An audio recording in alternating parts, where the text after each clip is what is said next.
few years ago, I got into visiting scary locales, cemeteries, abandoned buildings, etc. Since then, I've met my wife, who indulges me and joins in on these little endeavors.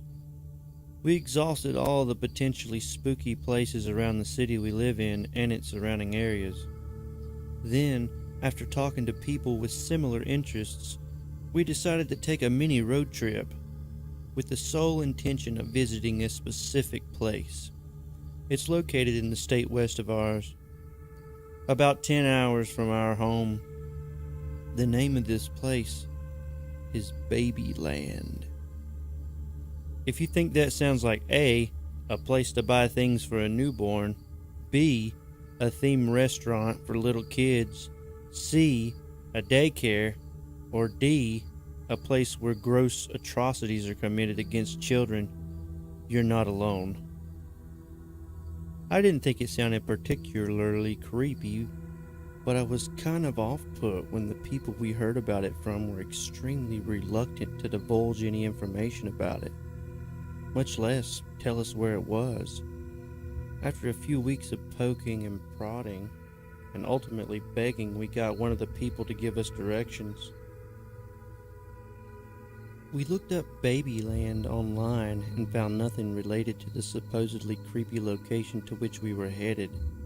All we were going on was a suspiciously limited word of someone we didn't really know, besides having a single common interest. The reluctance of the rest of the, I don't want to say ghost hunting community, because that's not really what we do.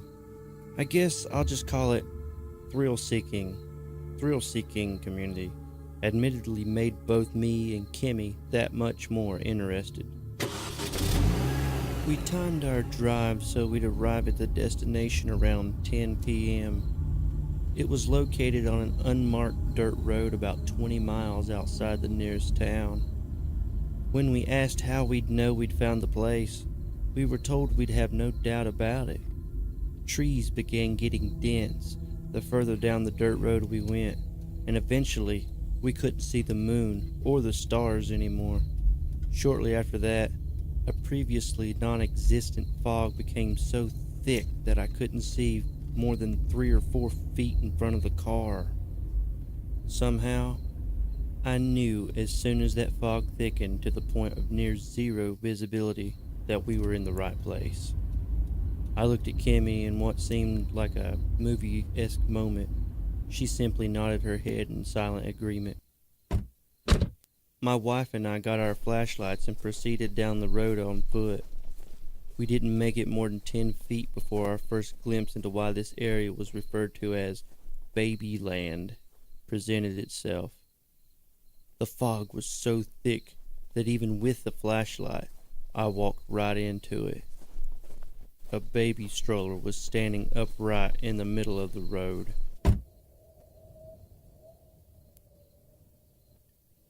It was an old-fashioned cover of Rosemary's Baby-style stroller. I looked inside it, but it was empty. A few steps farther, and we found that the road was quite literally littered with strollers, cribs, and playpens of all types and styles. It got to the point that they completely blocked the road. I talked to Kimmy, and we both felt like there was more to this area than just the abundance of baby shower gifts obstructing the road. So we went off to the side, into the trees. Hanging from every few branches were mobiles, each lightly spinning from the gentle wind blowing through the forestry. We took caution with each step, if for no other reason than we couldn't see anything in front of us, even with our flashlights. Though it could be attributed to the fact that we were in the middle of nowhere, we were surrounded by an absolute, almost ear-shattering silence. Even the wind didn't make a sound.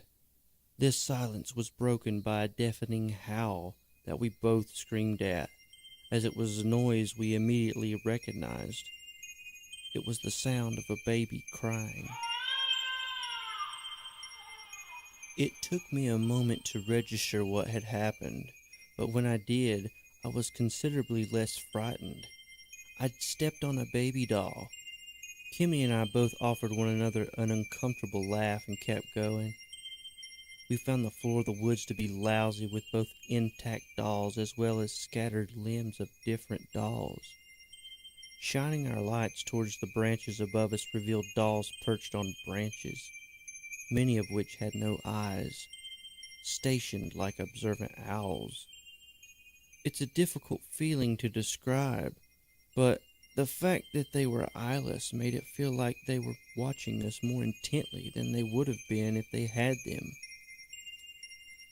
As the mobiles spun and the eyeless dolls looked on, we walked further into the woods until we eventually heard another familiar sound in the distance. We stopped and listened intently until we were certain of what we were hearing: the crackling of fire. Assuming we weren't the only ones in Babyland on that particular night, we decided to head towards the fire and make ourselves known, so as not to spark a potentially dangerous confrontation. As we kept walking and the sound of the crackling fire got louder, we announced our presence but were met with no response. Eventually, through the fog, we saw the orange glow of a fire close to the ground. We were only about 20 feet away from the fire, but the fog had prevented us from seeing it any sooner. We made our way to it and found a small clearing, at the center of which a small bonfire was burning. Aside from the fire, the area looked like it hadn't been inhabited any time recently. The crackling of the fire was interrupted when a slightly more forceful gust of wind blew past us, and a creaking noise followed by a light knocking emanated from the opposite side of the fire, just past our severely limited field of vision. We made our way around the fire and were taken back when we found a roughly 6-foot tall dollhouse standing at the edge of the clearing. The door of the dollhouse was open, the wind causing its knob to knock against the face of the house. The darkness past the door seemed to envelop our confidence in being out there, but we reasoned that if there was anything inside, it was much smaller than we were. We approached the house and shined our lights inside, and found that just past the darkness, countless eyeless doll heads were stacked upon one another, from floor to ceiling and wall to wall. As I looked in the house, Kimmy happened to flash her light towards the ground around the fire and pointed out to me that there were hundreds of footprints, the size of which lined up with the myriad of blind dolls that now sat in the branches and were scattered about the ground. I shut the door to the dollhouse and walked back over to the fire to observe the footprints for myself. And for a short moment, the crackling of the fire seemed to fade away, which gave way for a sound that made us turn white with fear. A baby crying in the distance. This time, neither of us had stepped on a doll. Then, a different pitch of crying began from a different direction. Before long, babies crying in all different tones surrounded us in a cacophony of terror. Suddenly, in the blink of an eye, the fire died out, leaving nothing but smoldering embers and an uneven steam of smoke and ash being carried away by the wind. This prompted us to flee the area and make our way back to our car. The sounds of shrieking infants were joined by the now active mobiles playing nursery rhyme tunes in horrific fashion, and both seemed to follow us all the way back through the dirt road on which our car was parked. We made it to the road, but came out of the woods at a different point than we'd entered, so we had to wade across the road through the mess of strollers, cribs, and playpens to our car. But when we got to it, the area was still full of all those things. Where our car once sat obstructed, now was surrounded by children's necessities, and an eyeless doll sat on the hood. We opened our car doors and found the floor of the car to be covered in both dolls' dresses and random doll limbs.